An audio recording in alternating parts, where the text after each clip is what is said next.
ನಾನೀಗ ಉಡುಪಿ ನಗರಸಭೆಗೆ ಹೊಂದಿಕೊಂಡಿರುವಂಥ ಉಪ್ಪೂರು ಗ್ರಾಮದಲ್ಲಿ ಇದ್ದೇನೆ. ಮುಂದಿನ ದಿನಗಳಲ್ಲಿ ಈ ಉಪ್ಪೂರು ಗ್ರಾಮ ಅನ್ನುವಂಥದ್ದು ಉಡುಪಿ ಮಹಾನಗರ ಪಾಲಿಕೆ ಆಗುವಂಥ ಸಂದರ್ಭದಲ್ಲಿ ಅದಕ್ಕೆ ಸೇರ್ಪಡೆಗೊಳ್ಳುತ್ತೆ. ಇಲ್ಲಿ ಸುಮಾರು 90 ಎಕರೆಯಷ್ಟು ಸರ್ಕಾರಿ ಭೂಮಿ ಇದೆ. ಈ ಭೂಮಿಯಲ್ಲಿ ಒಂದು ಬೀದಿ ನಾಯಿಗಳ ಶೆಲ್ಟರ್ ಮಾಡುವುದಕ್ಕೆ ಜಿಲ್ಲಾಡಳಿತ ಉತ್ಸುಕತೆಯನ್ನು ತೋರಿಸ್ತಾ ಇದೆ. ಸುಮಾರು 9.8 ಎಕರೆಯಷ್ಟು ಭೂಮಿಯನ್ನು ಈ ಒಂದು ಬೀದಿ ನಾಯಿಗಳ ಶೆಲ್ಟರ್ಗೆ ಬಳಸ್ಕೊಳ್ತೇವೆ ಅಂತ. ಅಂದರೆ ನಗರದಲ್ಲಿ ಈಗ ಬೀದಿ ನಾಯಿಗಳ ಕಾಟ ವಿಪರೀತ ಆಗ್ತಾ ಇದೆ. ಕೇವಲ ನಗರ ಅಂತಲ್ಲ, ಗ್ರಾಮೀಣ ಪ್ರದೇಶದಲ್ಲೂ ಕೂಡ ಉಡುಪಿ ಜಿಲ್ಲೆಯಲ್ಲಿ ಸುಮಾರು 18,000 ಬೀದಿ ನಾಯಿಗಳನ್ನು ಈಗಾಗಲೇ ಗುರುತಿಸಿದ್ದಾರೆ. ಸೊ ಈ ನಾಯಿಗಳಿಗೆ ಒಂದು ಶೆಲ್ಟರ್ ಮಾಡುವುದಕ್ಕೆ ಈ ಜಾಗವನ್ನು ಬಳಸಿಕೊಳ್ಳುವ ಎಲ್ಲ ಚಿಂತನೆಗಳು ನಡೀತಾ ಇದೆ. ಈ ಸಂದರ್ಭದಲ್ಲೇ ಒಂದು ವ್ಯಾಪಕವಾದ ವಿರೋಧ ಈ ಭಾಗದ ಗ್ರಾಮಸ್ಥರಿಂದ ವ್ಯಕ್ತ ಆಗ್ತಾ ಇದೆ. ಯಾಕಂತಂದರೆ ಇಲ್ಲಿ ಸರ್ಕಾರಿ ಭೂಮಿ ಇದೆ ನಿಜ, ಇದನ್ನು ಬೇರೆ ರೀತಿಯ ಕೆಲಸಕ್ಕೆ ಬಳಸ್ಕೊಳ್ಳಿ. ಈ ಹಿಂದೆ ಇಲ್ಲಿ ಯೂನಿವರ್ಸಿಟಿಯ ಒಂದು ವಿಭಾಗ ಬರುತ್ತೆ ಅನ್ನುವಂಥ ಪ್ರಪೋಸಲ್ ಇತ್ತು, ಅದು ಆಗಿಲ್ಲ. ಅನಂತರದಲ್ಲಿ ಒಂದು ಒಳ್ಳೆ ಸರ್ಕಾರಿ ಕಾಲೇಜು ದೊಡ್ಡ ಮಟ್ಟದಲ್ಲಿ ಇಲ್ಲಿ ಆಗುತ್ತೆ ಅನ್ನುವಂಥ ಸಾಧ್ಯತೆ ಇತ್ತು, ಅದು ಆಗಿಲ್ಲ. ಪೊಲೀಸ್ ಕ್ವಾರ್ಟರ್ಸ್ ಬರ್ಬೋದು ಅನ್ನುವಂಥ ನಿರೀಕ್ಷೆ ಇತ್ತು.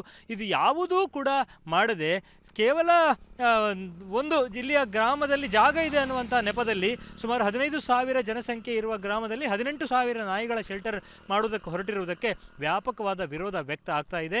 ಈಗಾಗಲೇ ಹಲವು ಸುತ್ತಿನ ಮಾತುಕತೆಗಳಾಗಿವೆ, ಗ್ರಾಮಸ್ಥರೆಲ್ಲ ಒಟ್ಟಾಗಿದ್ದಾರೆ, ಜಿಲ್ಲಾಡಳಿತದ ಗಮನ ಸೆಳೆಯುವುದಕ್ಕೆ ತಯಾರಿಗಳನ್ನು ಮಾಡಿಕೊಂಡಿದ್ದಾರೆ.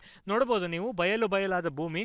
ಈ ಹಿಂದೆ ಇಲ್ಲಿ ಕೆಂಪು ಕಲ್ಲಿನ ಕ್ವಾರೆಗಳು, ಅತಿ ಹೆಚ್ಚು ಕೆಂಪು ಕಲ್ಲುಗಳನ್ನು ತೆರೆಯಲಾಗ್ತಾ ಇತ್ತು. ಸೊ ಆ ಸಂದರ್ಭದಲ್ಲಿ ಉಂಟಾದ ದೊಡ್ಡ ಏನಂತಾರೆ ಹೊಂಡಗಳು ಹಾಗೆಯೇ ಇವೆ. ಸೊ ಆ ಹೊಂಡಗಳು ಮಳೆಗಾಲದಲ್ಲಿ ಅಪಾಯವನ್ನು ಒಡ್ಡುತ್ತವೆ. ಮತ್ತು ಈಗಲೂ ಕೂಡ ಮುಖ್ಯ ಈ ಊರಿನ ಸಮಸ್ಯೆ ಅನ್ನುವಂಥದ್ದು ಒಂದು ರೀತಿ ಈ ಊರು ಅನ್ನುವಂಥದ್ದು ಡಂಪಿಂಗ್ 2 ಥರ ಆಗಿದೆ. ಇಲ್ಲಿ ಆ ಹೊಂಡಗಳಿಗೆ ಊರಿನ ಕಸವನ್ನೆಲ್ಲ ತಂದು ಹಾಕ್ತಾ ಇದ್ದಾರೆ. ಮುಂದಿನ ದಿನಗಳಲ್ಲಿ ಜಿಲ್ಲೆಯ ಎಲ್ಲ ನಾಯಿಗಳನ್ನು ಇಲ್ಲಿ ತಂದು ಹಾಕುವುದರಿಂದ ಈ ಊರಿನ ನೆಮ್ಮದಿ ಕೆಡುತ್ತೆ, ಇಲ್ಲಿ ರೋಗಗಳು ಹಬ್ಬುವ ಭೀತಿ ಉಂಟಾಗುತ್ತೆ, ಕೆರೆಯ ನೀರಿಗೆ ಹಾನಿಯಾಗುತ್ತೆ. ಒಂದು ನಾಯಿ ಬೊಗಳಿದ್ರೆ ಸಾಕು, ಎಲ್ಲ ನಾಯಿಗಳು ಬೊಗಳಲಿಕ್ಕೆ ಶುರು ಆಗುತ್ತೆ. ಇಲ್ಲಿನ ರೆಸಿಡೆನ್ಷಿಯಲ್ ಏರಿಯಾಗಳಲ್ಲಿ ಬದುಕೋದು ಹೇಗೆ?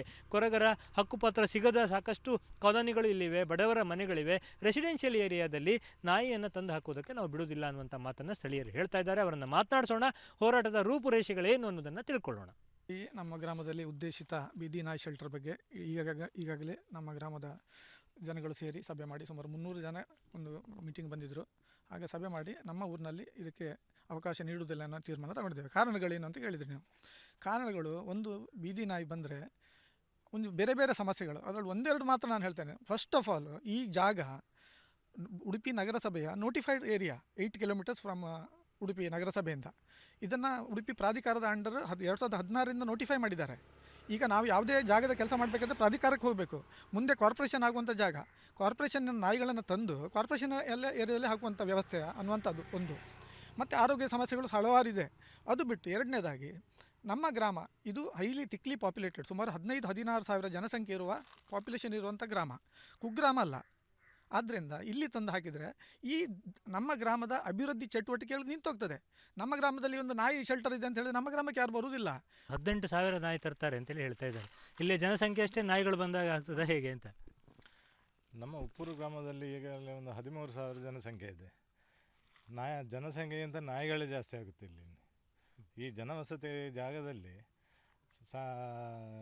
ಹಕ್ಕುಪತ್ರ ಇಲ್ಲದೆ ಇರುವಂಥವರು ತುಂಬ ಜನ ಇದ್ದಾರೆ. ಈಗಾಗಲೇ ಅವರಿಗೆ ಒಂದು ವ್ಯವಸ್ಥೆ ಮಾಡೋದನ್ನು ಬಿಟ್ಟು ಈ ಸರ್ಕಾರ, ನಮ್ಮ ಜಿಲ್ಲಾಡಳಿತದವರು ಇದು ಮಾಡೋದು ನಮ್ಮ ಎಲ್ಲರ ವಿರೋಧ ಇದೆ.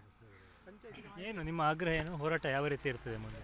ಹೋರಾಟ ಅಂತ ಹೇಳಿದ್ರೆ, ಈಗ ಇಲ್ಲಿ ಭಾಳಷ್ಟು ಒಂದು 300-400 ಮನೆಗಳು ಇಲ್ಲಿದ್ದಾವೆ.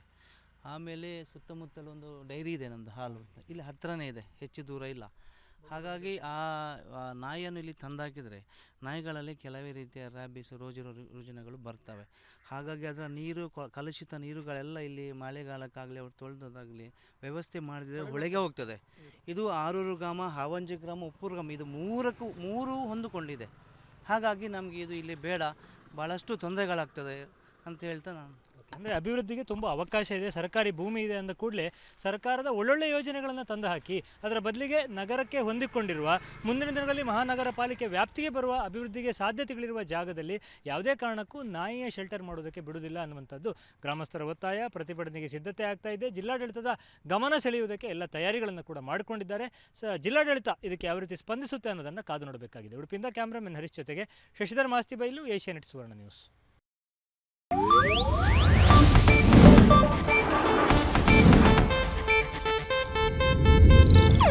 ಇದು ಏಷ್ಯಾನೆಟ್ ನ್ಯೂಸ್ ನೆಟ್ವರ್ಕ್ ಪ್ರಸ್ತುತಿ.